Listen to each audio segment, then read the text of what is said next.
Hey everyone, and welcome to another episode of the Black British Parent Podcast. And today we have a phenomenal guest, Neil Mayers. How you doing? I'm good. I said it right this time. Please, for anyone of our listeners who don't know who you are and what you do, please can you let us know? Let them know. An old school teacher. That's pretty much sums up everything. So, been teaching over about 20 years, and now I'm like an education consultant. Produce some resources to support Black students, and do talks, train teachers, advise senior leadership teams, school governors, just school stuff. Okay, so how did you get into teaching? Yeah, that was an accident. You Accidentally became a teacher. Because if you'd have asked me, do I want to become a teacher, I'd have looked like you're nuts. So what did you want to be? Civil engineer. But that was because I didn't know enough about it. So when I was at school, we used to have people who used to come into schools who were just careers advisors and tell you, or ask you, what you're interested in, and then give you all that advice. But then they started taking the money out of that. So those people couldn't come in. And so then they started paying people in the school to do it. So they paid some biology teacher in our school to do that. So they must have got a couple of extra grand or something for the year, and then had to do that. She told all the Black students to go into social work. And it was only after a while when we was like, what she tell you that we figured out, wait, she's telling all the Black people to do social work. Now, not much has changed. Now they tell all the Black students to do health and social care. So by the time I got to my interview, me being the confrontational person I am, she said, so what are you interested in being in? I said, I come through choreographer. And she looked at me like, yeah, I already knew you was going to say something stupid. So she just put this A to Z of careers and said, look at that, come back to me when you've decided what you want to do. Like, that was the end of my interview. So I just went through all of the things, and civil engineering was like kind of designing football stadiums, bridges, tunnels, roads. And I'm not a good drawer, but I can draw when I'm using equipment. Sounded perfect to me. So much so that I got sponsored to do my degree in it. But after I did 1 year of it, I thought, okay, that was just to get rid of the idiots who don't really belong here. The second year was worse than the first year. And I was like, yeah, I'm not supposed to be doing this at all. And then I did some work with the people who sponsored me. And I was like, yeah, we need to have a talk. Because when this degree's finished, I'm not going anywhere near this subject. So yeah, that was, but the degree had so much maths in it. We were doing the same maths as the people who were doing a maths degree for 2 years. So my maths levels were quite high. So when I finished, I was literally trying to figure out what should I do with myself. Somehow fell into a African World Studies course with the legendary Femi Biko, who taught Robin Walker. And then, yeah, that was just, everything just cleared away. It was like I was living in fog and didn't even know. And thought, every child needs to know this or have this experience. If I'd have had this experience and knew this knowledge, I'd be a completely different person. So my mindset was, how do I get into a school so I can teach children this? And I wasn't going to teach history because it was all Victorians and Tudors and all that kind of stuff. And then Black history was 2 weeks in slavery in year 9. So I was like, yeah, I'm not doing that. My maths was kind of off the chart. So I thought, I'll teach maths and I'll do everything Black history on the side. So the day that I decided, that was a Friday. And then I was on the phone on a Friday morning calling all universities. And this was October. So they said, our course have already started. So they were saying, we'll sign you up for next year. And I was like, no, I need to start now. Monday called Greenwich University. They said, well, you can come in for an interview, even though we'll start next year, you can come in for an interview. I must have done so well in the interview. They said, your lecture is over there if you want to start right now. So I went in my suit and just went straight in. Wow. So Friday I decided, and Tuesday I was on the course. And Gosh. Then, yeah, that was that. You said something about, like, if you knew that information, that history information when you was a child, what was it like for you in school? What kind of student would you say you were? Just my mouth was just running 24/7, just non-stop. I was just there to joke, catch jokes. But I was gonna say I had like past tense, but I have a very strict mum, and so all the teacher needed to keep me in line was, do you want me to call you home? And I was like, no, I'll be good. Like, and that was the end of that. So, but I was in detention every day for just minor, constant talking or whatever. So to the point where I'd show up for detentions and they'd be like, you don't have a detention today. I'd be like, oh, okay. All right, I'll go home then. Because I'm just used to being in detention. So yeah, just running my mouth and running jokes and cussing people. And just, yeah, I thought that's what you're there for. So you mentioned about teaching, getting into teaching after your first African World Studies course, right? What was it about this course that made you feel that Black children need to know the information that you'd... Just being told the truth. Just having everything just make sense. And yeah, I spent the whole course, might be exaggerating, I spent a lot of the course just saying, no way. For real? You can't be serious. Is that true? And then just asking other people, for real, is it? Like, and that was it. Like, for an entire year. So I did the course. I think I did the course twice because I wasted the first year just saying, I don't believe it. Like, that can't be true. Like, literally everything about your history has been manipulated to give you a sense of worthlessness and unimportance. And when you find out that, nah, you did that. No, you're responsible for that. No, like, you were doing that time ago before they started doing that. And just like, what? And because it's not just an African history course, which a lot of people don't get, you're doing the sociology, you're doing the politics, you're doing the art, you're doing the music, you're doing the media, and me loving film so much, and then going through loads of films. So that's one of the first things I'll tell, students, like, what film have you just watched? And then I say, did you notice how, da-da-da? And they're like, no way. And they go back and watch it and they come back the next day. It's like, all of those things you said was true. I don't believe it. So even, what's the last one that come out? Do you know what? Let's not go there. Otherwise, we'll just waste time. Oh, I'm curious now. The one that was, and it was weird because it was there was 2 times that this happened where Femi Biko played a music clip, and it was jazz, and I listened to jazz. I got into jazz from listening to James Brown, so he played that, and he said, "What was that track about?" And everyone was saying, don't know, it's just noise to me. And I was like, how did you not hear? And so he asked me, and I said, that was about someone getting in trouble and being caught. And he was like, yeah, actually, the title of that track was, and I was like, how did anybody else not hear that? Like, the music was saying that, like, very clearly. Femi Biko used to play the saxophone with Courtney Pine. So yeah, that was his thing. And he was kind of shocked that nobody else was hearing it. I was shocked that no one else was hearing it. And then the same thing with, there was like a children's film called Rio, which is about some blue parrot or something like that.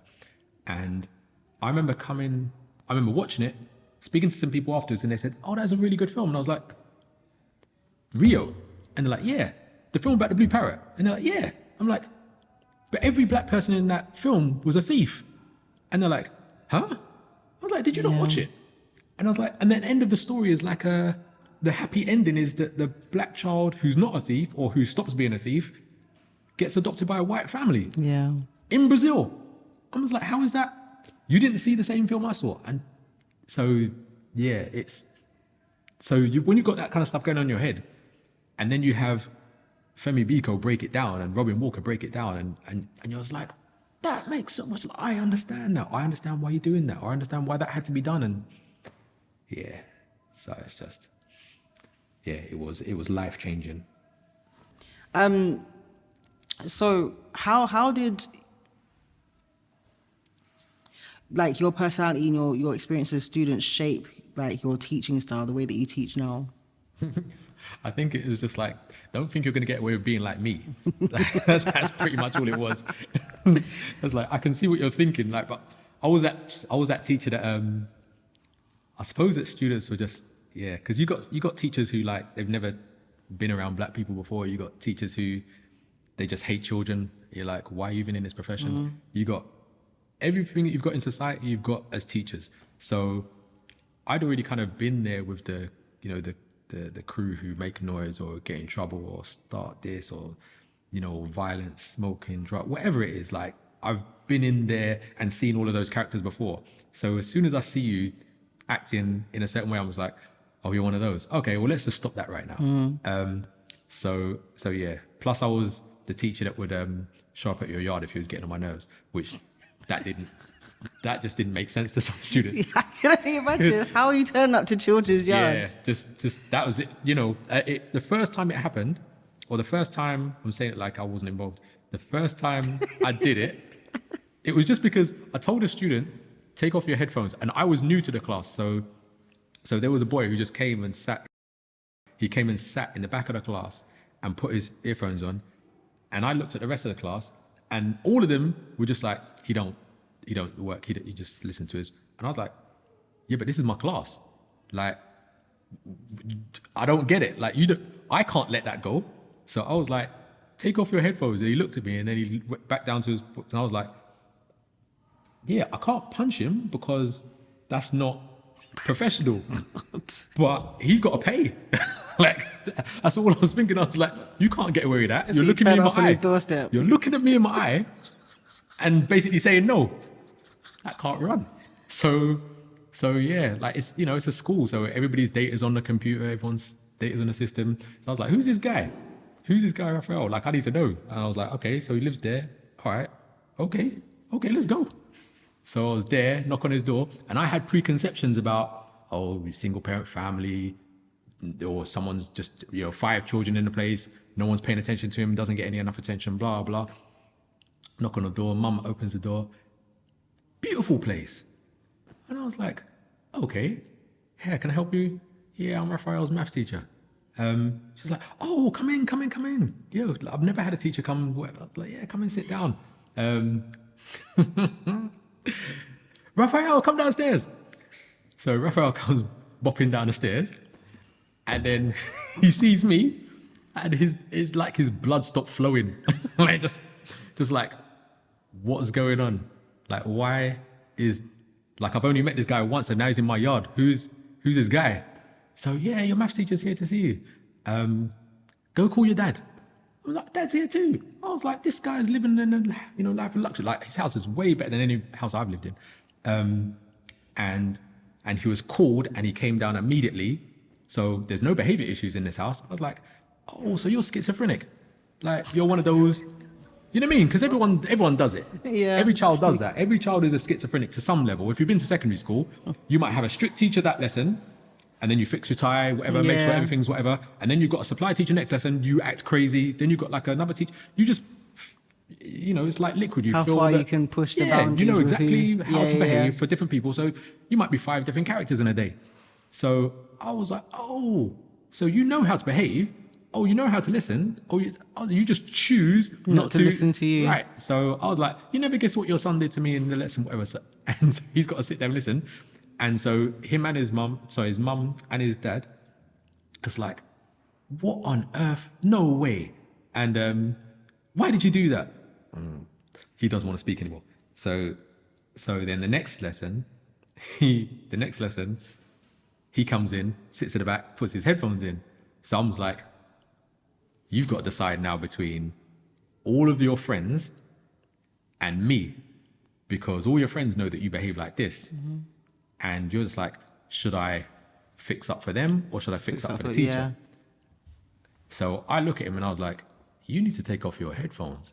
And he looks at me and he's like, and I could see him think about it, and he's like, yeah, this ain't worth it. This ain't worth it. So he took them off. And then I told the class, your work is kind of on the board. Like, I've given you step-by-steps of how to kind of take care of yourself.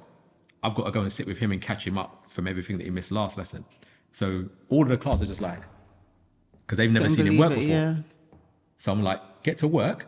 And so now they're like, wait, you're the guy who's in one lesson made this guy who never works work. So now you're telling us to work. We better get to work, because I don't want whatever you did to him to be done to me. So I'm just going to They don't even know what he did to him. Right. So, and then, because children are children, they like to exaggerate stories. So that just kind of grew. He's the person who's going to show up at your yard. He's the person who da-da-da-da. Stuff there. And so, yeah, then I just played into the character. And then all the teachers helped join in to play that character. Said like, do you want me to call Mr. Mayers? No, it's all good. No way. So, and I'm a joker character. So I would be joking and laughing in the staff room. And they'll be like, okay, listen. All right. Serious. All right, let's go. And then have to do that. So there's students who've like, I've never smiled at them for 5 years.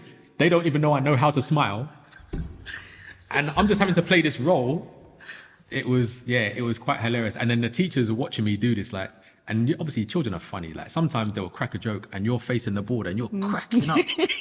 And you're like, all right, you need to get back to work.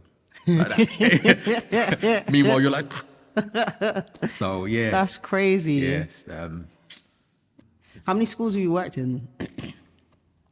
From being a consultant, just all over the place. But most of the time I spent was in Crofton School, which is now Prendergast Lady Royal School in Brockley, Crofton Park area. South, area. And then I became a consultant for the Harris Academies. And I was mainly in Harris Academy Beckenham, Harris Academy Peckham, and my first one was in Harris Academy South Norwood. So that would be like what, 2010 onwards, or before then, maybe? I don't even remember, to be honest. So it's all a blur. It's all a blur. The reason I started that is because I had the person who hired me for my first job in Crofton School. She had asked me when I was on my teacher training, would you start here in September? And I was like, there's not really enough black students here for me. Like, I'm not really feeling this school. I wanted to be in a school. It was called, the nickname of it was Billy Biro. It was William Penn. But so I wanted to go there, and I had done my teaching. I'd done some teaching practice there, and I'd asked them, can I work in there? They said, we'd take you in a minute, but this school's closing down. I was like, damn. So at the time when that lady asked me, who was the head of maths at the time, she said, would like you to start here. And I was like, I want to go where the black students are, and there's just not that many. It's like 30%.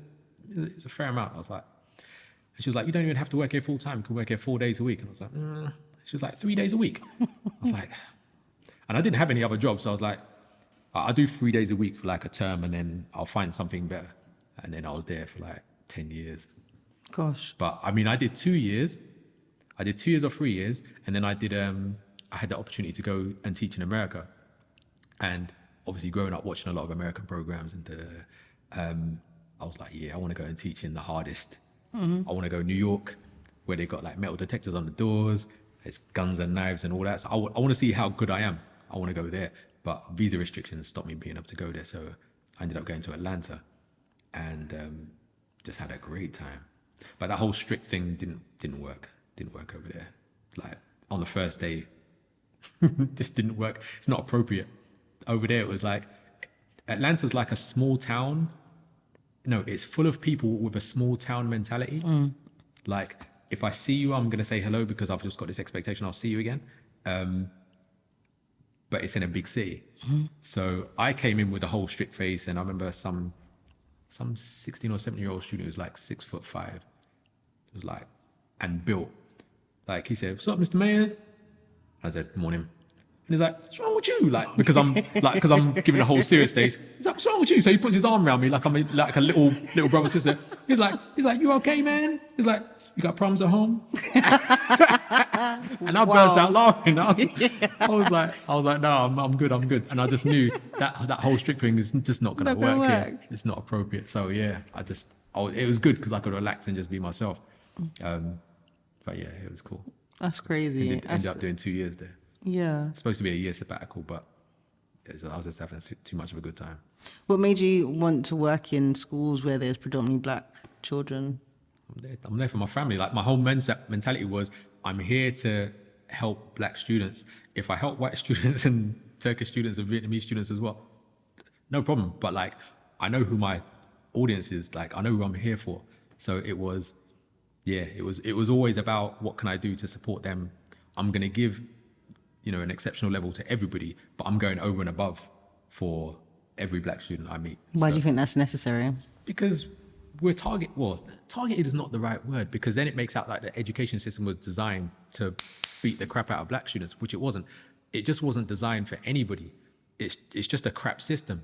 So, and it just so happens that when you add in institutional racism, we just end up at the bottom of the pile.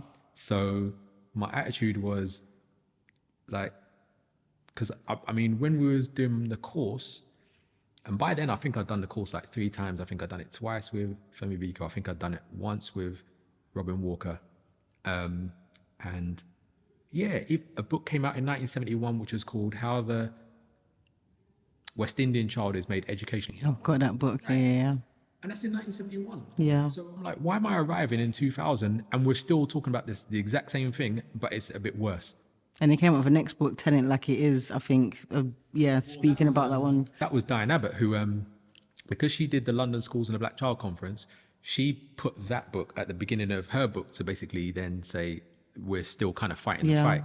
So yeah, there hadn't been much that had changed. So yeah, with what I knew, I was like, okay, I can solve a lot of the problems just by making sure that you treat the system appropriately. Then there's the institutional racism. That's like a whole different kettle of fish. So yeah, my mentality was always, I've got to support the black students. And the first thing was trying to explain to black parents, you don't understand what you're dealing with. Like whatever it is that you thought schools were, like that's not what it is. And so I think I'd ask the students, like use an analogy, like what's the point of a bank? And they'd say to keep your money safe. And I was like, oh, so you think it's a service? And they'd be like, yeah. And I'd be like, no, it's the people who open banks are open it because it's a great way to make money. And it's the same thing to do with schools. Like schools are a great way to make money.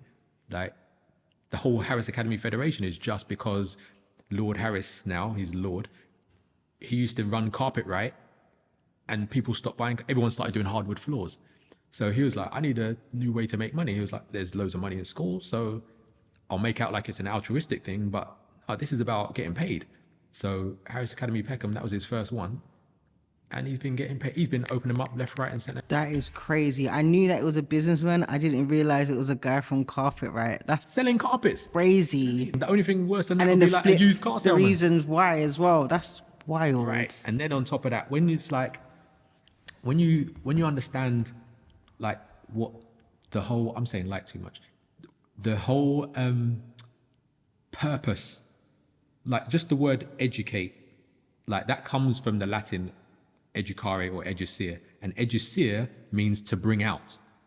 The process is this way, but every school everywhere is this way. It's about we've got knowledge and we're going to put that into you. Yeah, what you can retain and remember. Right. Yeah. And then on exam day. Yeah. And then especially for maths, like you're never going to use it again in your life, so it's almost pointless. So you're like, wait there. How can what we're doing be the opposite of what it's supposed to do? The opposite. It's not even if it's like, if I ask for a pen and you give me a pencil, I'm just like, okay, cool. Like, it's not what I asked for, but I can write with it. But if you ask for a pencil and you give me an eraser, I'm just like, why are you doing the opposite of this is useless. Like, I'll dash it back in your head. This is useless. So we've got a school system which is the opposite, doing the opposite of what it's supposed to do, which then when you hear people talking about, we need to make some changes, we need to do some tweaks, we need to do some reforms, you're like, nah, that doesn't make sense. Like, you don't tweak something which is doing, like, you just need to bin it. And start again. You get me? Like, if it was food, you know what I mean? Like, food is supposed to give you nutrients and blah, blah. The opposite of food is waste. So if I took a dump, put it on a plate, and put it in front of you, you're not going to eat it. If I put decorations and put some salad around it and some potatoes, you can be like, it doesn't matter what you do to this. I'm not eating that. Do you understand? This doesn't work. I've got this thought in my head that I don't want no more. Thank you. Sorry. Neil. But people need to understand, like, I took it in the education terms. I hear you. And they're like, yeah. If I but put when it you in put terms, it like that, then you're going to, it doesn't matter what you do to this. It's a turd. Like, it's not supposed to be in my system. I'm not supposed to have anything to do with this. Yeah. You can't tweak it, adjust it, add some tomatoes, add some basil. It don't matter what you do. Start again. Do you know what I mean? It's quite ironic to hear, I don't know if that's the right word, to hear a math teacher say that maths is useless. 90% of it is like, but then that tells you about what you're getting.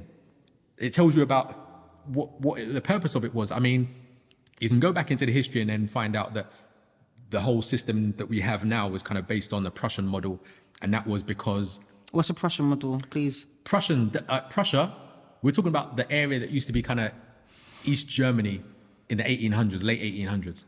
So, and the whole reason why they came up with this particular school system, which we're pretty much doing the same now, was because they had just lost the war and they were trying to explain why they lost the war. And they decided the reason why we lost the war is because we had too many individuals soldiers thinking we can do this and we can do that. We need everybody to just think the same and do as they're told. And there's too many individuals, too much free thinking going on, and that just can't work. So we need a school system which trains everybody to just get rid of any kind of individuality that you may have and just think and act the exact same way. That's what we're aiming for.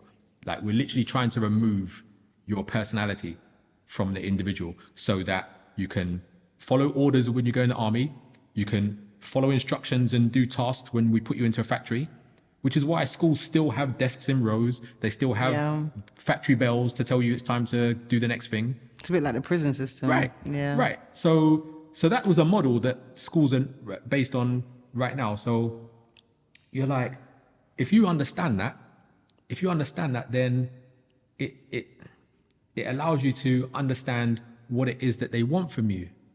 So the chatty person that comes into a class, if you're on the mentality of, I've got to remove all of your personality, I've got to get you to sit down at that desk, shut up, don't talk, don't answer back, then that chatty person, they end up getting detentions, they end up getting excluded and blah, blah, and that kind of thing.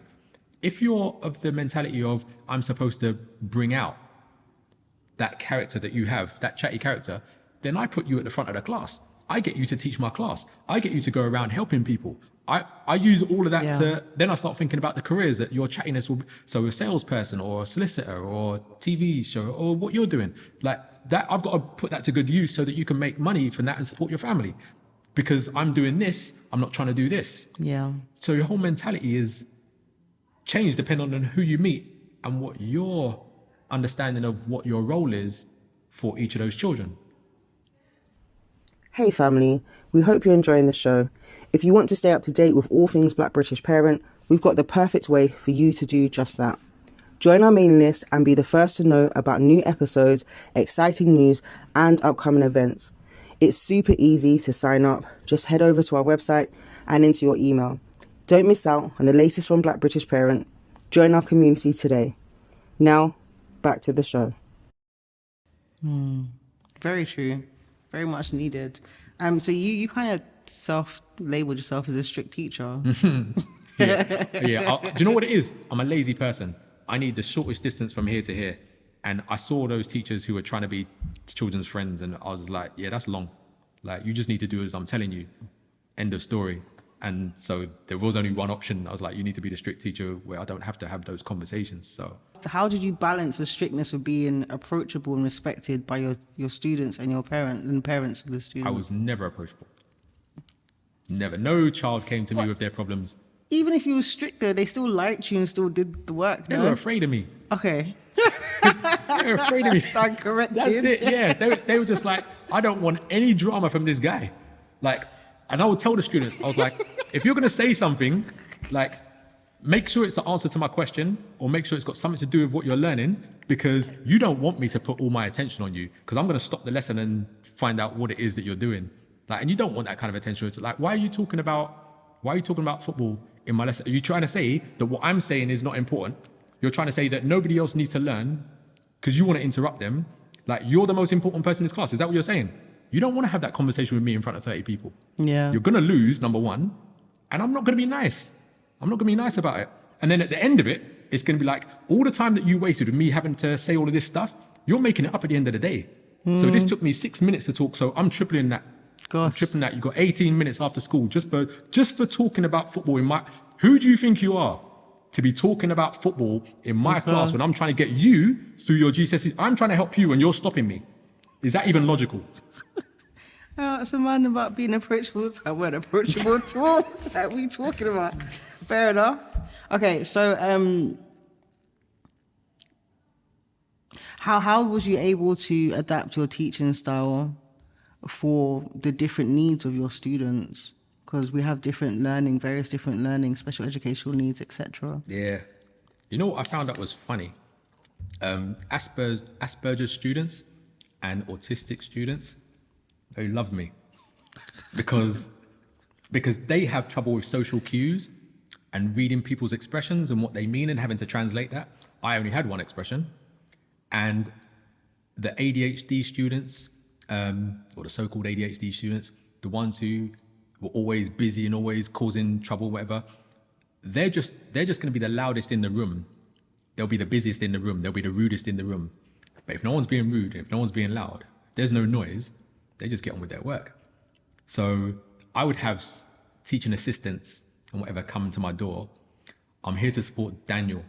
I'm like, Daniel who? I'm like, Daniel Baker. I'm like, you must have the wrong Daniel Baker because this guy doesn't make any noise in this class. Gosh. And we're like, no, he's severely ADA. And then they'll look at him like he's just doing his work. And he's like, yeah, I need you to leave. Like, he's just looking at it like, I need you to get out of here. I don't need any attention in this class. So I was like, nah, you can't. So I'm telling the teaching assistant, you can't be in here. You're just gonna, if you're gonna try and translate what I'm gonna say, that assumes that you can explain maths better than me, which you can't. And if you're talking, that means you're gonna be the only person talking in my room other than me. Distracting I everyone don't need else. that noise. Yeah. Like, you're gonna serve no purpose here. Teaching assistants were just like, great, I've got a free lesson. Students were like, I'm gonna learn, you know, because no one's disrupting. I can actually ask a question, it'll get answered. I can put my hand up and he'll come over. There's no behavior issues. So yeah, teaching was easy. I used to leave my class and just go walk around the school. Like, obviously I had to lead up to that. You know, first of all, I'd just stand by the door. Then I'd stand out of sight, wait till someone said anything. Gregory, why are you talking? You're gonna have to see me after school 50 minutes, damn. So they're like, so then they learned, if I can't see him, doesn't mean that he's not there. So then I could just leave and just go down to the next part of the building, come back, and they behaved. And then the other teacher's like, where did you go? Your class was absolutely silent. I was like, yeah, that took work. It's like I put work into that. So yeah, you know, it was, I think that's why I wanted that challenge of, let me go to the States and see how hard it can be. And And then you got softened up over there. it wasn't even that I got softened up. I was just able to just be, Okay. I was still that person. And that kind of confused him as well, because that whole thing that you used to see about, oh, he's on the basketball team, so give him an A, that kind of thing. I used to get that. Like, he's on the football team, so he needs to be passing so that he can, I'm like, yeah, well, like, I ain't doing that. Yeah. Like, I ain't changing grades. Like, he needs to pass my, and they'd be like, why is this guy? And the excuse was always, it was hilarious. The excuse was always, he's from the UK. Like, he doesn't understand. We're like, what? So yeah, that was quite funny. That was their excuse for everything. Like, I don't like to hear the N-word in my class. They're like, why not? He's from the UK. Oh, okay. So. And they respected it and Yeah. adhered to it. That's interesting. But they're nice. Children are generally nice. I've never really met like some Damien Omen child. I've never met an evil child. I've met children who got away with stuff for time, but then, you know, you just say, this is how it is. I was even tutoring somebody this Friday, just gone. And his mum came in and said, oh, he didn't break anything, did he? And I looked at him and I was like, why would he break something? And then the student was he decided to get smart and he was like, yeah, mum, why would I break anything? So she was like, oh yeah, no reason. I was like, okay. So yeah, students are generally, you know, they want attention, they want to do well. They like being praised. And my version of, like, you know, praise was, you don't get cussed. So if you don't hear anything from me, great. I was just going to ask you, what was like some of your unique teaching methods, you know, that kind of drove the important lessons in your students? Nah, I think I learned, I didn't really have anything unique. What helped me more than anything was just my classes were perfectly silent.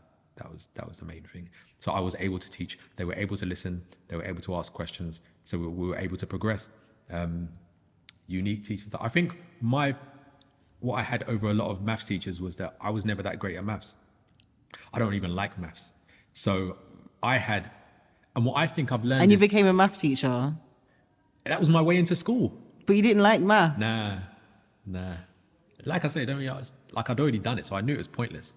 I'd done it to a high level, and I was like, yeah, I'm not using this in real life. So you didn't like math, you became a math teacher, and you taught students. I'm confused. Like, how did you teach something you don't like? It's that reason, because I was never that good at it. I know exactly where people are going to trip up. I know exactly what they're going to find difficult. I know where to slow down, where to speed up. I know where to link things, because you're going to need that, because you're not going to just get that. Like, how anybody who's gifted at something, I find that they're generally bad teachers, because they just can't figure out why you don't get it the way they get it. It's true. So with me not getting it that well, I was able to I was like, this is where most people are going to trip up. So I'd slow down. Yeah. And then I'd be like, okay, does everybody get it? If you get it, then teach it to me. And then, yeah, we'd be in a good place. That is true. So I'm just trying to think of things that I'm able to do and people ask me to teach them. Like, I don't think I can teach you because, yeah, I get you. Okay. So, I remember you were saying that the education system was created by the Prussians. Did I say that right? Prussians. There you go, Prussians. Where am I going? yeah. And the reasons why that was. What kind of changes do you think are needed to make the education system fit for use in 2024 and beyond? It's too much because you just got to scrap. You got to start from scrap. You got to decide what's your goal. Yeah, you did say that before. Yeah, you got to decide what's your so goal. No adjustments can be made to it No, you can't. whatsoever. No, any adjustments that you make, like I suppose my big issues are that no matter what I do, I've still got to get them to be able to pass the GCSE. There's no point saying this system is rubbish and whatever, but their life is going to be determined on what grades they've got. So you still got to be able to get them past that. So I've never decided, I've never made it my issue to say I'm going to solve that problem. Of course. It's a big problem, and there's people who will do that. I do like when I run into people who are just like, yeah, I don't like that, and then they just create something else. Like, I like that. I got irritated with the why parents would do things which were not in the best interest of their children. Such as? Like there's just that many things. All right, so the most obvious one is parents saying, I can't get my child to do their homework. That's the thing. That's the big thing at secondary school level. I can't get my child to do their homework. And so I would just run through these things where it's just like, okay, so where are they supposed to do their homework? Like, okay, in their bedroom. Oh, they've got their own room. Okay. Is there a TV in their room? Yeah. Is there something to play music on their room, like some kind of sound system? Yeah, there is. Got a games console? Yep. Got a computer? Yep. They got a mobile phone that they take in their room? Yeah. Okay, so why are you asking them to do their homework in a room that's designed to have a break from doing work? Like, that's literally a leisure lounge that you've created for them. And then you're saying, go do home. If I wanted someone to do work, I wouldn't send them to Disneyland to do it. Like, I'd have an empty room where there's nothing else to do but your work. So why did you, as a parent, add all of those things to stop them doing work? I never thought of it like that. I was like, well, start thinking, like, take all of them things out of the room. That's why the children don't like me talking to their parents. But like, all of them things, get them out of their room and then put them in a place where you can monitor it. And if you're giving them a smartphone, like, replace it with a brick phone. Like, there's no need for them to be having access to everything. Like that, when the only reason why you said you gave it to them is because you wanted to keep them safe and you wanted to be able to communicate with them. So why give them something that costs £400 or £900 and then think that they're more safe? If you gave them £900 in money, would you be worried about their safety walking home? 100%. Right. So don't give them a phone it's so logical that I don't even understand why parents are not getting it. I just wanted them to have the same thing everyone else is getting. I was like, and that's the same thing with a lot of things, though, with trainers, with designer clothes, and all these kinds. See, I didn't grow up with that kind of money, so Neither I did grew up with what was it? We used to call them trainers. Oh gosh. You're like, why are you wearing them trainers? You're like, why are you calling them trainers? Because if you had a dad, you'd have more money to be able to get some decent trainers. Yeah, I remember them days, for real. Adidas 4-stripe. Ugh. All of them. Where'd you get them in the market? Do you remember Matchstick? Was it Matchstick, Gola? Galini. And Pony? Yeah. LA Gear, when LA Gear wasn't cool. Right. All of them. So, yeah, man. Yeah, that's, what kind of things do I need to tell? That's why I wrote a book. Like, it literally was. Which one? Gifted at primary, failing by secondary. Do I need to hold it up? Yes, please. This book. Actually, it's only available on Amazon now because there was too many in my house. so yeah, you can buy it from Amazon. But I started off, I did a parents' evening. I remember it's clear. I did a parents' evening just before Easter holidays. And I was just getting vexed. I was just getting more and more vexed because I was saying to parents the same things. I was telling each parent, why are you doing this? Why are you doing that? Well, why did you stop doing that? And I was like, okay, what I'm going to do for the next parents' evening that was just after Easter break was I'm going to have like a sheet of paper. I'm going to give out a sheet of paper to all the black parents. And it's just going to have like 10 points on it. Like, don't do this or don't stop doing this or whatever. And so I started typing that out. As soon as we broke up for the holidays, I started typing that out. But then the more I typed, the more vexed I got. And then the more vexed I got, the more I typed. And by the end of the Easter holidays, 2 weeks, I'd written that book. Like it was just that. It was just, when I finished, I was like, yeah, I can't give that out at a parents' evening now. Like I need to actually, I need to publish this.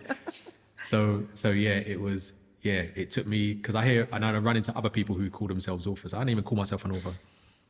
But I run into people who are just like, yeah, I've been trying to write this book for like 4 years. And I was like, how long did it take you to write your book? And I don't even want to speak to them because I'm going to upset them. I'm like, yeah, I wrote it in 2 weeks. But actually, it was under 2 weeks because, yeah, I still wanted to have the weekend free before I went back to school.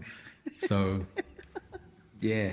But yeah, anger is a good motivational tool if you use it the right way. Anger, shame. Yeah, man. Shame fixed up any boy who's been cussed out and say, you stinker BO after PE. Gosh. That sorts out their hygiene, blah, blah, their routines. Shame's good. You can use shame and embarrassment. I know you said that the school system needs to be scrapped. Look what's in your head. Yeah, it's you did that. At least consider what you think the most pressing change needs to be in schools like right now. Expectations from parents, number one. So when I was at school, you know how old you have to be before you start saying things like when I was at school? I'm just old. So, but everyone came out with about 10, 11, 12 GCSEs as standard because you had to do both Englishes, English language, English literature. Yeah. You had to do maths. You had to do triple science. You didn't call it triple science. You just had to do biology, chemistry, and physics. That's 6 already. You had to do, if it was in a faith school, you had to do RE or RS. Mm-hmm. So that's 7. You had to do, you had the choice of whether you did history or geography. That was your choice. So it was like, okay, so everyone did humanities, but you thought, oh, I get to choose. So you're doing one of those. You had the choice of whether you did French or German or Spanish if your school was kind of, newish or whatever. So it wasn't art or CDT. Yeah, you got, so everyone, like that's like 9 we're looking at already there. Then you got like 3 options on top of that. So you're talking about 11, 12. Now it's considered to be success if you get 5 GCSEs between grade 4, grade 5 and a 9. I was like, so first thing that needs to be fixed up is expectation. Any teacher that tells you, oh, they're on track for 5 GCSEs is actually insulting you. That's a violation. You need to be offended if someone says that to you. If you're a parent, even they say, oh, they're on track for 5, you're like, I ain't doing my job. Or I failed, you failed, and my child is failing. So 10 should be minimum. It doesn't take 5 years to do a GCSE. That's another thing. I heard you say that. Please, can you? Well, I think I was always elaborate? teaching because I had this mentality of I want to teach the black students. Unfortunately, most of the black students were in the bottom sets. So I was always, I'm going to teach the bottom sets. Most teachers don't want to go anywhere near the bottom sets. Mm-hmm. So as far as me working in a school is concerned, everyone was happy. I was teaching the people that I wanted. They were not having to teach the people that they didn't want to teach. So everyone was cool. I then had a new head of maths come in and say, I'm going to make everything equal. So everyone's going to teach a bottom set, a second set, a middle set, a top set, whatever. Everyone's going to have one of each.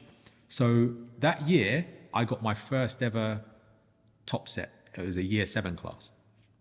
Now, I'm used to giving homework. And then when I say homework's due today, which is the next day, they're going to come back and say, oh, do you know what, sir? Like, you never guess what happened, yeah? Like, and, then I hear like a whole word of excuses and then I have to like break them down in front of them. And then I have to be like, the next time you lie to me, these are going to be the consequences. Plus you wasted my time. I want that time back and all that kind of stuff. So the first time I had a year 7 class top set, I said, okay, who hasn't done their homework? And no one put their hand up. And I was like, okay, maybe you didn't hear me. All right, hands up who did do their homework. And everyone put their hand up. And I was like, okay, maybe this is just what teaching top sets is like because I've never done it. So then I just like, all right, you think you're nice? Try this. And then I just kept doing it and they kept doing it. And because they were year 7, I think they just had the mentality of this is what big schools like. Yeah. So I kept giving them stuff. They kept completing it. And by the end of the 2nd term, we were already using GCSE books. Goodness. Because I kept upping whatever and they just kept matching it. So then I was like, okay, again, children are, you know, they'll fit the container. They're like liquids. They'll fit the container that they're put in. So you get a strict teacher who's saying, you've got to do this or I'm going to kill you. They're going to do it. So yeah, I went to the head teacher and I said, we're already using GCSE books. Can I enter them for a GCSE at the end of the year? So it's like it's a set class, but at the same time, it's set in, we were the worst school in the borough. Like Lewisham Borough, we was at that time. Crofton? Yeah, Crofton, we was the worst school in the borough. They had never got a good for Ofsted, never. So I've got top set of a bottom set school. So it's not really that much of a top set. So yeah, she said, yeah, we did it. End of year 8, everyone passed. Like 26 children. And that's because we kept having an inflow and outflow, children leaving, moving in, coming in and whatever. So even though I was teaching 32 children, only 26 were there from that time, from the beginning to the end, to be able to do the GCSE. All of them passed. 4 of them got Bs and 1 of them got an A. And that's at 12 years old. So, Gosh. So at that time, I'm just like, there's no, like 5 years. Like, what do you expect me to be doing for 5 years with a top set or middle set? How are you able to produce those results and other teachers aren't necessarily able to? What is it that makes what you're doing different? The good thing about being a teacher is that your classroom is your world. Like, once you close the door, it's your rules, your world. No one else can enter. But not every teacher feels that way, though. Say again? Not every teacher feels that way, though. Yeah, I can't really talk about Fair enough. Yeah, but the bad thing about being a teacher is that you generally don't get to see other teachers doing their thing. So when you ask the question, what is it you was doing that other people were doing? I had no idea what anybody else was doing. I would only hear what the students were saying. So I had, I remember I had a class, this class was genius. Like I didn't even think of it. I was teaching them. They complained that I was giving them too much homework. So, and then I didn't even remember this until this girl, she sent me a message on Facebook like years after she'd left, and then she recited it, and the only reason why I know it was me is because it sounded like what I would do, because I was like, I don't remember doing this, but she said the whole class were fuming for ages because that class was they were like a middle set and they were getting homework every day, and the top set weren't getting half as much homework as them. And she said, like, someone basically, I don't know, they all had like a meeting and decided someone needs to speak up and say something. And they said, how comes we get homework every single day? And I said, well, no, this is what she said. I think she got it a bit wrong, but this is what she said. She said that I wrote on a quote on the board. I said, those who are behind in the race of life must forever remain behind or go faster than the ones who are in front. It's not exactly that, but she said that's what I wrote. And I was like, yeah, I didn't write that because I wouldn't have taken the time to write all of that and whatever. But I had quotes all over my room. Yeah. I had no maths up in my room because I don't like maths. So I had quotes and posters and beautiful pictures of African families and things that I want to see, because that's my room and I have to live there for the whole day, every day. So I need nice surroundings. So, and Pythagoras' rule on that's not of any interest to me. So I don't want that on my room. So she was quoting a Garvey quote that I had up on my wall. And then she said, you went further than that. You explained it by saying, she said, I took out 2 cars, like I had cars in my pocket. But she said, I took out 2 cars. I think what I did was I told 2 people to stand up and basically act this out. So I said, all right, you be in front, you be behind, and I want you to walk that way. And they would walk at the same pace and the distance would stay the same between them. And I say, right, that's the top set and this is you. Top set are going to be ready for their GCSEs. We know that because they're top set. But you, when they hit that time where it's GCSEs now, you're going to be behind. I need you to be ready. If I even give you the same amount of work as a top set, all right, you're still going to be behind come GCSE day. The only thing that makes sense, the only thing that's logical is that if you're top set and you're bottom set and you're trying to be ready the same time they're going to be ready, you have to go faster than them to catch them up. That's the only thing that's logical. Yeah. And that tells you how school systems should be set up. Bottom sets should get more work than top sets. That's the only thing that's logical. Otherwise, how can you catch up? But what actually happens? The exact opposite. Bottom sets get less work. In fact, bottom sets sometimes don't even get any homework. Yeah. So the only thing that can be happening is that gap's growing. Yeah. So I said to the students, look, I gave you like 10 questions. Let's say I gave you 10 questions. I never give you 10 questions. You're getting at least 30 questions off of me. But let's say I gave you 10 questions. There's 30 of you in here. That's 300 questions that I have to mark every day because I'm giving you homework every day. If you don't want to do this homework as a class, just say so. Because 300 questions per day I'm marking just for you. And I've got more than one class.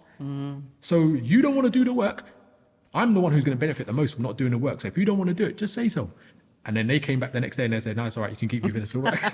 Because they were just like, children don't want to fail ultimately. So yeah, she recited that story to me. And I was just like, that makes sense, because why would I be doing like 3,000 questions per night? And the only reason was because I was single at the time. I was like, if I've got a girlfriend, I ain't doing all of that work when I go home. I've got other things to be doing. So I was like, yeah, I've got no children and I'm single. So yeah, I'll put everything into you guys. But if you don't appreciate it, just say the word. Just say the word and I'll stop. And they were like, no, actually, this is a good thing. We'll keep going. I think you mentioned to me outside this conversation that you was head of year for only black students. Yeah, that was great. The same head teacher, brilliant head teacher. She teaches up in a school in North London. I think it's Northumberland School. I might be wrong. But when I disappeared, it was supposed to be for a sabbatical year to Atlanta. It then turned into 2 years. Mm-hmm. And when I came back, she was just not connecting with an unusually high proportion of black students in that year group. And she had an assistant who's like the pastoral manager, another white lady. And there was just a big disconnect. So they were doing their job and they were doing it well, but it could have been a lot better. And so she said, can you come in and be like a co-head of year or pastoral manager, whatever? She's like, but your target group will just be the black students. And I was like, you want me to be head of year for black students? And she was like, effectively, yeah. And I was like, deal. This is a white teacher. No, this is a black head teacher. Okay. Black head teacher, yeah. I should have said that. So I was like, deal, because that's the whole reason why I wanted to be in school anyway. I was like, just to work with the black students. And obviously I'm a maths teacher, so I'm teaching core subjects to all classes anyway. But I was like, you want to make me a head of year just for the black students? I'm like, that's like my dream job. So now she could do kind of like the tasks that need to be done as a head of year. The pastoral manager, she can focus on the white students. And she's an amazing woman. So like she's doing a great job anyway. I can now focus my attention and do what I do with the black students because when I used to go around to students' houses, it doesn't matter where they're from, I'm going around to your house if you're giving me grief.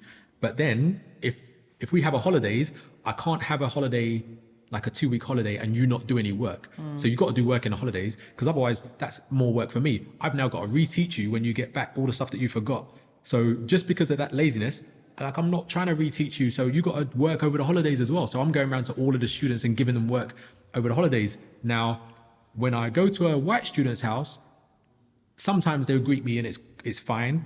But a lot of the times I was getting greeted like, yeah, can I help you? I'm like, I'm your teacher's, I'm your student's teacher, maths teacher. And they're like, yeah, should you be here, kind of thing? Whereas I go to a black student's house and they're like, come in, sit down. Do you want a drink? Do you want something to eat? Whatever. So I always got love when I went to a black student's house. So I always knew that was going to be a safe bet for me. So I could go to all of and when I was head of that year, I went to all of their houses. That's heavy. So that was, I think it was 107 students. So, and it was 180, 90-ish students altogether. So it was a high proportion of black students that we had in that year. So I was welcome to all their houses. Some of the parents gave me permission to beat their child. They're like, if they get out of line, like you can do whatever you like. And the Turkish parents as well, they had this phrase, and I don't know what it was, like in their language, but effectively it means their bones are your bones. So basically you can be me. We've actually got the same phrase. The Latin is in loco parentis. So basically, whilst they're at school, you're their parent. Yeah. And to answer that question of what was it that I did that was different to other parents, it might be that every child I had, I would treat like you're my child. What would I do if you were my child? Yeah. And that would be what I'm going to do for you then. So that might be different, because as well, you got those teachers who are just like, I'm just doing it because I got to pay my bills. I'm doing it just because I couldn't do anything else. I don't even know why I'm here. I don't even like children. You got all of these teachers in there. So that put me in a small group of teachers, because I met some amazing teachers in my time. And the ones who are really, really good are the ones who, they just care. They just, it seems so simple, but it's just like, I actually care about what happens to you, kind of thing. So yeah, that was my best time. That was one of my best years. That's beautiful. That was my best years. I think on the basis of like even that concept of treat like the children as though you're only having the permission from the parents to be able to do that. As you said, there are some teachers that don't like children. So clearly, the parents really appreciated the work and the efforts you was putting into their children. Any parent that hears like there's a teacher who's going to go out of their way to help my child, they're automatically in love with. So that's why any old school parent, whether they're from Vietnam, China, Pakistan or whatever, they loved an old school teacher who was just like, yeah, they're acting the way that my parents used to act. I like this guy. So it would always be like, and then that became a problem for the child because they're like, because they're used to playing people off. Oh, that teacher hates me and blah, blah. But now you've got a teacher, they're like, I like that teacher. Whatever you want to do with my child, you can do. So now the child's like, wait, the teacher's got that power against me? The parents got that power against me? I've got nowhere to move. I can only achieve. Like, I literally have no other options. So yeah, that's what you want. That's what you want. Whereas when you're playing people off of each other, parents even are hilarious because, you know, the child behaves at home. They then hear a story that this child is so disruptive and the parents are like, that's not my child. Must be something wrong with you because that's not how my child behaves. Child's just like, yeah, this is going exactly how I want it to go. And so, yeah, when it's like, I show up at your house and I'm sitting in your front room and your parents there and you're there, I'm saying, try and lie now with all of us looking at you. Then it's just like, oh, I've got nothing to say. So it just makes my life easy. And then you've got older brothers and older sisters. And so, you know, they're just like, oh, you don't want to mess with Mr. Mayers. So you're year 6, now you're coming to year 7. Who you got for maths? Mr. Mayers. Oh, you got Mr. Mayers. Oh my gosh, my days, bro. You better not say nothing. So they'll just blow it all out of proportion. So by the time they arrive for their first lesson, they're already scared. You don't have to work's all done for you already. If you could redesign the curriculum, I know we keep talking about this bit, but what subjects or skills would you prioritize to ensure that children are prepared for life beyond school? So maths goes out the window and you only do finance. Like that's number one. You only do, because the whole point of maths should be, if you don't have any money, to learn how you can get some money. And if you have money, to know how to manage your money so you never lose it. Or if you've got a decent amount of money, to grow it so that you and your family and the children that don't even exist yet will never have to worry about money ever again, which is kind of like how other people operate and we just don't. So, and the way that I explain that to children is that I say, you know, because children are generally kind-hearted as well. So I say, if you was really good at computing and you kind of owned your own school, what would you teach to a really high level? And the children always say computing. If I know computing, then I'd make sure that everyone got computing to it. And I was like, yeah, that's nice. You're doing that because you're a nice person. That's not how society works. Society works in the opposite to that. Society would say, if I'm really good at computing and you know nothing about computing, I'm going to make sure that while you're in school, you learn no computing at all. So that by the time you need to know computing, you have to come to me. And I've got guaranteed income for the rest of my life. And I'll make sure that I'll teach my children computing so that they've got guaranteed income for the rest of their life. So that's the mentality that they need to understand. You're in a school that's not designed for you to do well once you get out of school. It's pretty much just designed to keep you busy until you get to a certain age, and then you can go and work for the people who actually did get an education. Once you tell a child that, once you tell most children that, they're like, and then the next question is an obvious one. What should I know? What am I supposed to know? Which is what you just asked. What would your curriculum? So yeah, maths goes out the window and I'll be teaching finances. Before that, I'd find out who you are. Like the main goal of like year 7 would be, I'm trying to find out who you are as an individual. What's your spirit?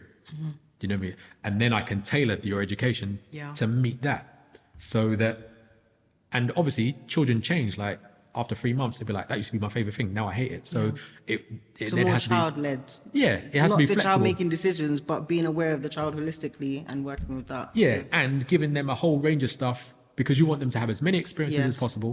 You want Let them try different things. right, Yeah. so that you get, you want them to live in different places. So you want to have them go into different countries, and so yeah, it's there's loads. If you just focus on maths or you just focus on English, then you could talk for, you could write a doctoral thesis on just what I would do with English.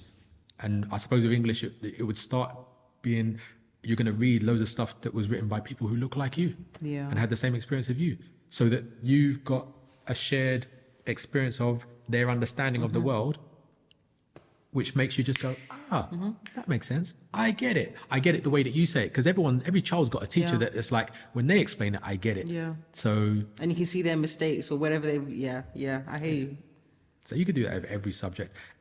And then you got to decide what are the subjects, because what you want to do, because there used to be this video that used to go on YouTube, it was ages old, it's called Shift Happens. And one of the things that it was saying there was children are going to be learning subjects that didn't even exist when you were in school. You're going to be training them for jobs that don't exist. That paradigm shift, I think I saw that lecture, TED Talks, yeah. Well, I'm sure there's loads of TED Talks that came out from it. But yeah, it was, we actually need to teach skills that are transferable rather than teaching subjects, because we don't even know what's going to be there 2 years from now, kind of thing. Like, I mean, I produce Black History calendars. 2 years ago, I remember paying an artist who used to work for Marvel £800 to do one picture. Now I can get better work from AI producing an image for £10, if that. Like, that's how much has shifted in 2 years. So who knows what jobs are going to be available or what jobs don't exist anymore. So you need to focus on what skills do I need them to have so that they can do any job or do most jobs, or that kind of thing. Which is that's a concept shift. So what you get in schools now, that doesn't provide that. Yeah, so, it's not matching up to the times and what the future's going to be like. So I hear you. Yeah, not fit for purpose. So. Looking back, what do you think was the most invaluable lessons you learned during your teaching career, and how has it shaped your views on education now? That's a good question. Because I had a conversation with one of my RE teachers. When I was head teacher in a West London school, it's just weird. We went out for a meal.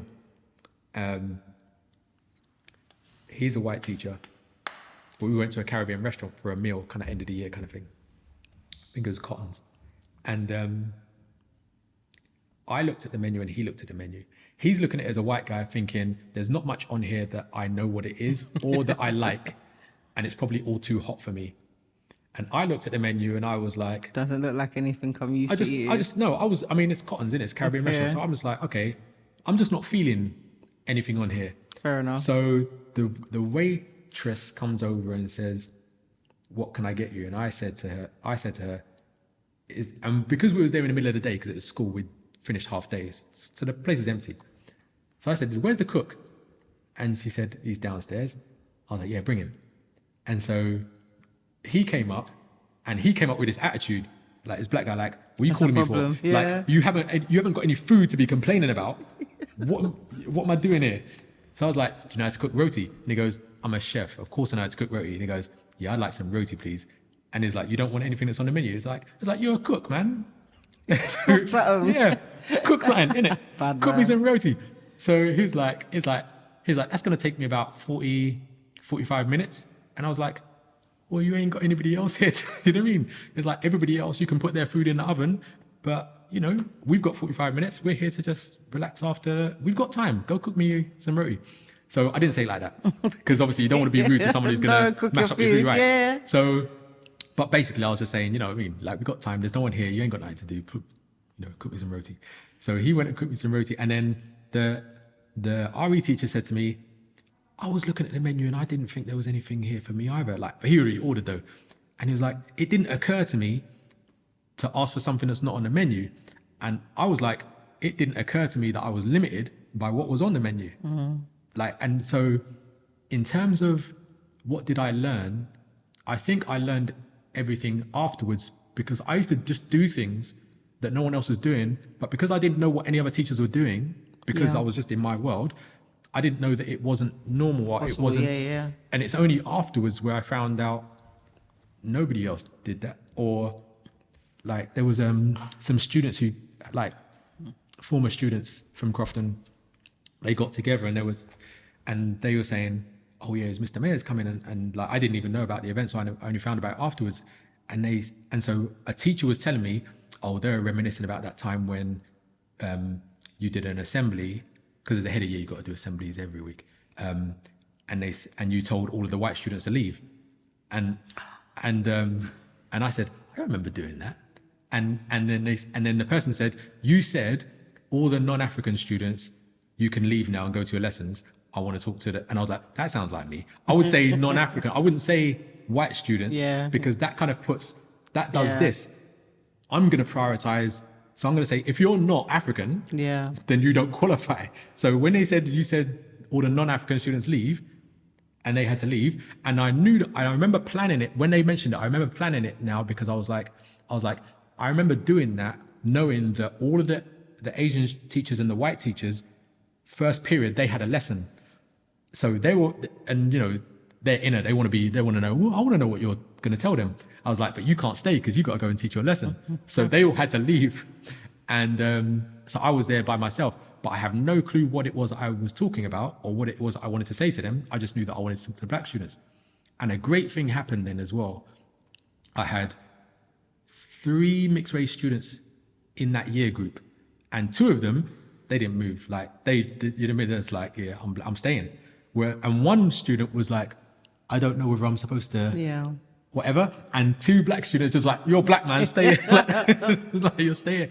And I remember that made my day. I was like, that guy knows that it's not an exclusion thing. Like you can sit in both camps. You can be in both worlds. Where you feel, you know what I mean? You are and both. You're welcome. You're not one or the other. You don't have to choose. You're not neither. So that made me smile inside, obviously, because I couldn't be smiling in front of them. But yeah. So those kind of things, like I'm like, they remembered that, and I was like, yeah, I don't think another teacher would do that. Would say, I only want to talk to. They wouldn't have an opportunity to, though. Yeah, of course they would, because they're heads of years. They can do what they like. Of course. That's the thing. It's like they're not aware of the power that you have. Yes, I did know that if my grades of my students would drop in, then you can speak then to I would them have been on that basis. Yeah, I would have been on discipline or whatever. They wouldn't have allowed all the stuff that I did. But yeah, whilst my grades were, there was like, let him keep doing what he's doing. Because I knew that I was the best math teacher in that department, or I was got the best results.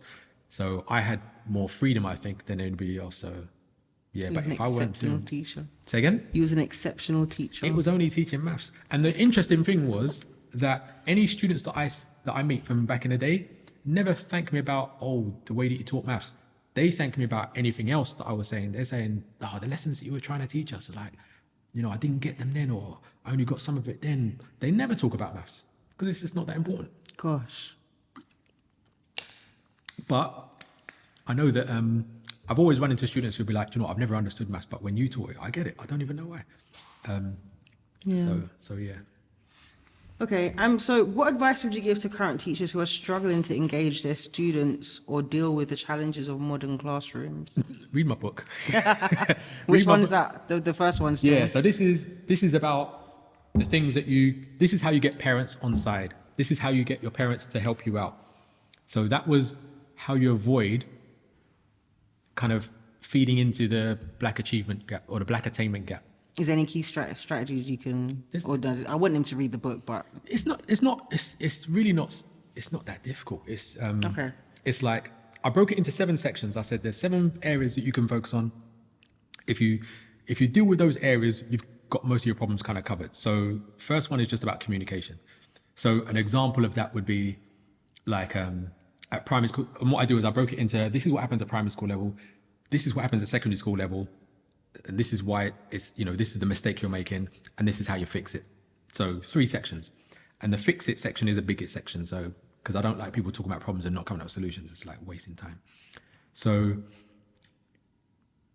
all parents, a lot of parents will complain about the lack of communication between them and their children. But at primary school level, if you ask a child, what'd you do at school today?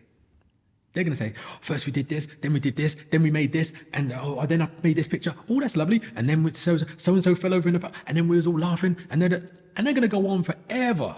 Like, you better be ready to be comfortable. And like, most parents who are smart, they'll ask that in the car, and they're like, yeah, is it? Oh, okay, yeah, sure, yeah. It's true. And just, they're going to go on and on and on about everything that happened at school. Secondary school parents now, how was school? It's all right.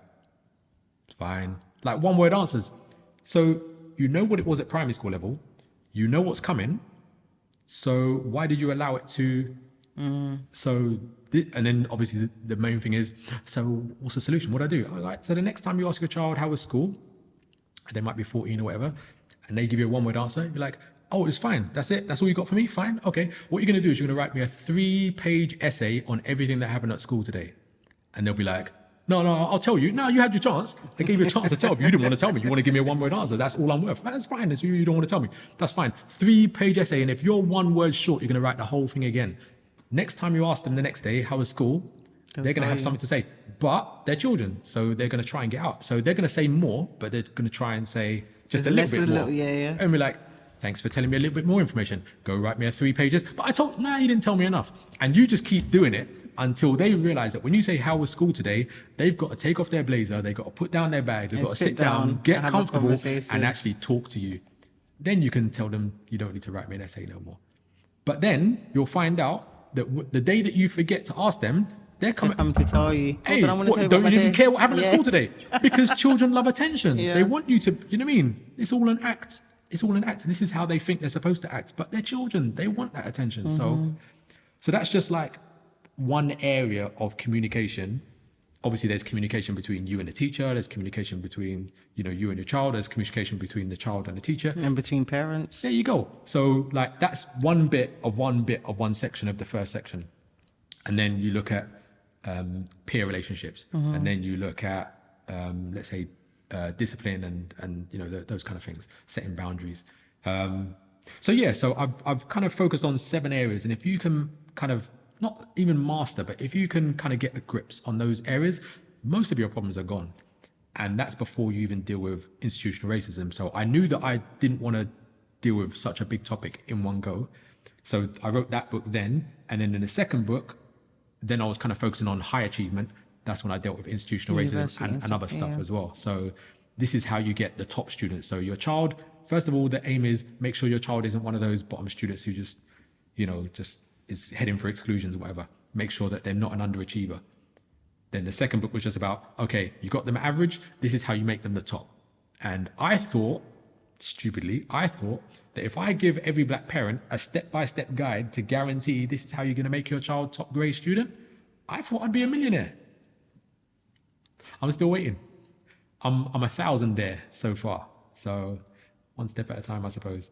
Hopefully today. Did you want to show the second book? Yeah. So the first Let one's people called know where they can get your book. Gifted at Primary, Failing by Secondary. That one's only available on Amazon. And this one's available? This one's available on my website, Sailing Through Secondary, Considering Uni. And considering uni, don't mean you have to go to uni, because university is not for everybody. I love to stress that point, because whenever I say that, people think I'm trying to discourage people from going to uni, and that's not what I'm saying. I'm saying it's not for everybody. Yeah. And it's not for every course. Like if you're a graphic designer, then you should stay the hell away from university, because what you will learn, think about how long it took the teachers to learn what it is that they're going to teach you at university. That's already outdated. Yeah. From the moment you step in, that's already outdated. So certain subjects, there's no point. Architecture, you got to go university. Solicitor, you got to go university. Doctor, you got to go university. There's certain things where you just can't get out of it. You have to go university in order to take that path to get there. But there's some topics where it's just like, there's absolutely no point. It's actually going to be to your detriment, because now you're going to be learning stuff that's outdated, and you've got 60 grand debt. Like, that's just not worth it. Yeah. That's illogical. So in your second book, you focus on like going through secondary and considering university, focusing on high achievement. What are the main differences between avoiding underachievement and striving for high achievement for black students? Mentality and parental engagement. Parental engagement is almost everything, to be honest. I was tutoring somebody like,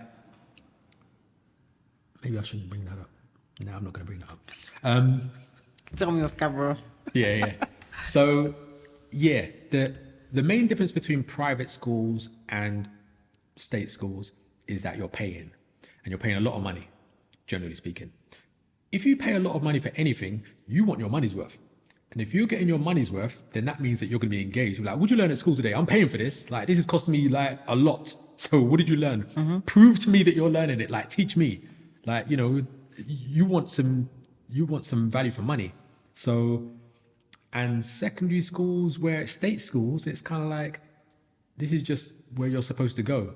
I've got things to do. I don't even really want to know what's going on at school, but I don't want to hear any trouble. Like, that's pretty much it. As long as there's no drama, as long as you don't make me work, like I have to come off of my work to now have a meeting, then, you know what I mean, I'm kind of happy with what. So engagement is the separator. That's a massive thing. So my first book really is just about, this is how you engage and this is how you keep engaging. Because a lot of parents, even when it's like the homework goes from primary school to secondary school level, they're like, I can help you at primary school, but secondary school level, Yeah. I'm not engaged anymore. Like, I can't help you. It's too hard for me. But then your strategy just needs to change. All right, then it needs to be, I'm not helping you anymore. I'm helping you by getting you to teach me what you learned. Because in order for you to teach, you got to explain it. And then students being students, they'll be like, yeah, I understand it, but I just can't explain it. It's like, you're lying. You're lying. If you can't explain it, then you don't know it. Or you just don't want to explain it. Yeah. So there's going to be consequences if you don't explain it. That's all. Do you want those consequences? No, it's all right, I'll explain it. Yeah, go on then. So what's the one thing you wish every black parent knew about navigating the history. UK system? They just got to learn it. They've got to do an African World Studies course. And now there's Every parent. Every black parent. And because it makes all the difference. It changes everything. It's because every other community is not getting lied to the way that we're getting lied to. It's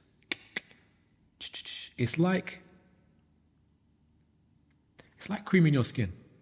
It's like because they got that phrase, black don't crack. But as black people, we know that, well, we've been creaming our skin from birth. So that's why I you know what don't. mean? Like, you learned that cream is important at age 30. Yeah. It was too late for you by then. Like, that's why your skin looks mashed up. So Ready? yeah.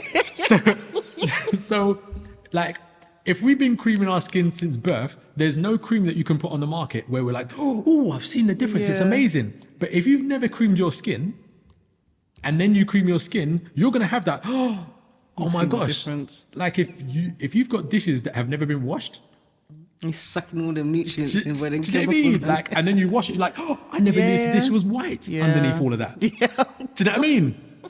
So, and the thing is, parents don't understand that every other community is being fed their history and their culture and their traditions and their, you know what I mean? All of that stuff is being fed to them through two main legs or pillars.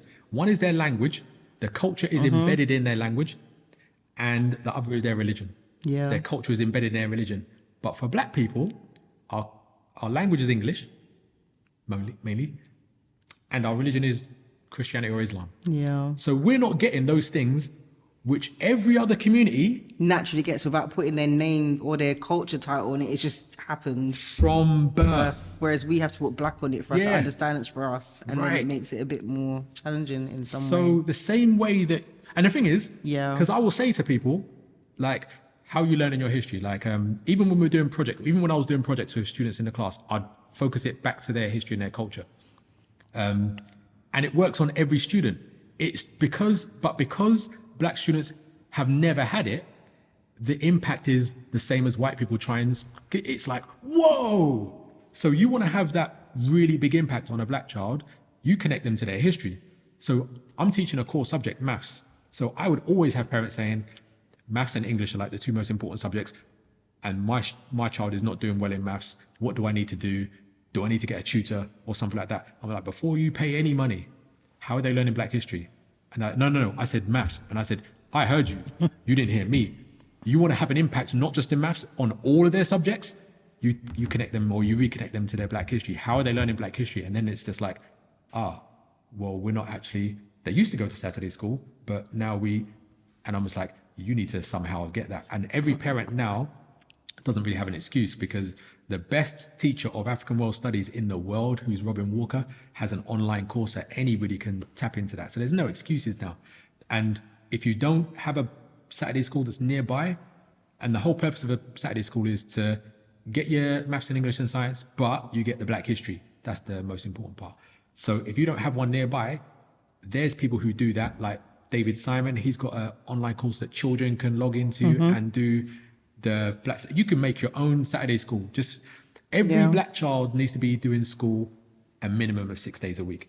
And I never was graced with the opportunity to be in a Saturday school myself, but I would imagine, as well as learning Black history, you're in a room full of Black children and being taught by Black teachers, so who love you, who care about you and who love you and wish the best for you. So that definitely does change the dynamics of things. I would see. My best teaching experience in a mainstream school was that year that I was head of year for just the Black students. My best teaching experience ever was all of the time that I was teaching it in our Kebulan Academy of Excellence Saturday school. So I was living in Catford and I was going to Leighton to teach that, because the environment there was so powerful and so nurturing. And we refer to the children as, like I just ran into a student last week, and I forgot his name. That's so rude. Don't have to mention his name though anyway, but he wouldn't know who you're talking about if he sees this. When he said his name, it wasn't clicking, because he was because he was a grown man talking to me, and I remember teaching a little boy. So he's like, it's so-and-so, and I was like, oh, Prince. So we called all the boys Prince, whatever your name was, and all the girls Princess, whatever your name was. And they would refer to me as Siba, meaning teacher, and then whatever my name was. But because I was in our Kebulan Academy, they were like, you can't have an English name. That can't work. Gosh. Can't have an English name. So we need to come up with a name that they can call you that's an African name that's appropriate for our setting. So that's how I started being known as Siba Yao. And so that's why the Yao is now kind of, I'm going to be running with that. But it was just a very powerful environment. And it would regularly happen where the children and their parents would come in saying, the teachers at school are giving them this low-level work, but they're doing this with you. Can you somehow give them something to let them know that they're not supposed to be doing this low-level work? And we had teachers who would say, we don't believe that they're doing this work.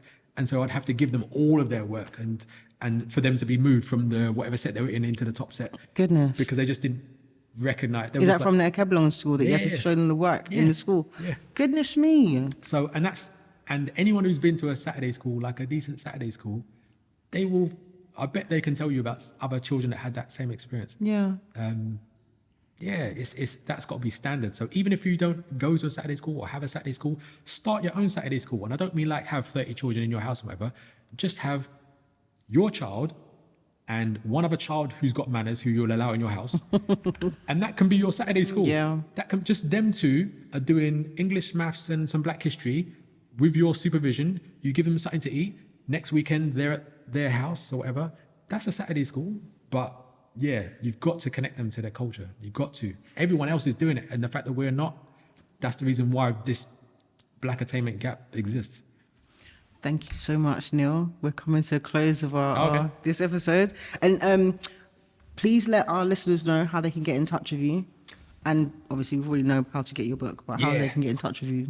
So the first thing I did the first resource I made was not the book, because I already came from the background of having been taught African World Studies. So my first thing was I need to create an easy way to learn Black history, which is the Black Facts Almanac that we make every year. So the one last year, this is shiny, so it might reflect. Right.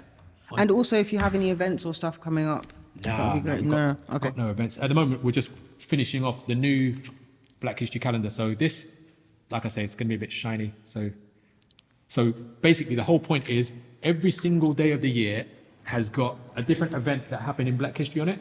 Oh, that's beautiful. Every single child can just look up their birthday and see what happened in, so what's one of the birthdays, a birthday of one of your children or? They will kill me if I said I'll just... Yeah, but they're not naming 18th of March. Okay, 18th of March. So I would do this to a child. I'd be like, look up your birthday. So you find March, all March is here.